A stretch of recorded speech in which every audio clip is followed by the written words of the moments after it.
Alam mo, ang maging OFW ang isa sa pinakamahirap na desisyon na gagawin mo sa buhay kung mag-a-abroad ka. Dahil kailangan mong maging ibang bansa para sa pamilya mo. Sobrang mahirap mawalay sa pamilya kung alam nyo lang. Bawat minuto, bawat oras, bawat araw at bawat taon na hindi mo sila nakakasama. Lahat yan ay titiisin para lang mabigyan sila ng buhay na masagana. Kahit na ang kapalit nito ay magkakawalay sa kanila. Mahirap talaga maging OFW dahil lahat ng desisyon sa buhay mo habang nasa ibang bansa ka ay hindi mo sila makakasama. Nariyan ang graduation day, ang Pasko, bagong taon at marami pang iba. Mag-isa mo itong haharapin. Oo, mag-isa. Homesick ang isa sa pinakamalakas na kalaban ng OFW. Na kapag hindi nalabanan, talo ka. Kailangan pag nasa ibang bansa ka, may baon kang 1 toneladang pasensya at kabundok na lakas ng loob. Dahil lahat ng laban dito, haharapin mong mag-isa. Yung mga OFW na pagdating sa bahay, galing trabaho, wala nang oras para magluto. Dinadaan na lang sa pahinga, minsan kape na lang, minsan tinapay. So, ang daming OFW ang hindi pinapakita sa kanilang kamag-anak, sa kanilang pamilya ang tunay na sitwasyon nila. Una dahil ayaw nila na parang kaawaan sila kasi sila yung mga breadwinner, tumutulong sa kanila, sila yung nagbibigay ng motibasyon sa kanilang pamilya para magpatuloy sa pangarap. Ayaw nilang bigyan na isipin ang kanilang kaanak, kanilang magulang, ng kanilang asawa at anak na nalilipasan pila ng gutom itong si OFW.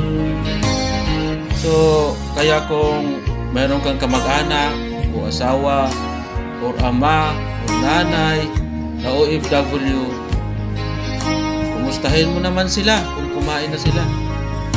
100% sure ako, hindi pa. At saka, ito pa talaga ang tingin ng iba na kapag abroad ka, sabi nila, wow, siguro marami ka ng pera. Kapag sinabi mo namang wala, hindi pa sila maniniwala. Tapos ito pa yung masakit. Kapag lumapit sila sa iyo, tapos sinabi mong wala, ikaw pa yung masama. Ikaw na yung mayabang, porkit nakapag-abroad ka lang. Pero ito ang hindi nila alam, na puro resibo na lang yung hawak mo at ang mga kamay mo ay puro panapuno ng kalyo. Kaya pero okay lang. Kasi yun ang tingin nila sa atin ng mga OFW. Akala nila namumulot ng pera dito. Kaya sana, hiling ko talaga, wish ko talaga, na sana makapag-abroad din sila. Para maranasan nila kung ano talaga ang tunay na sistema o tunay sa sitwasyon ng isang OFW. Pero okay lang, sige.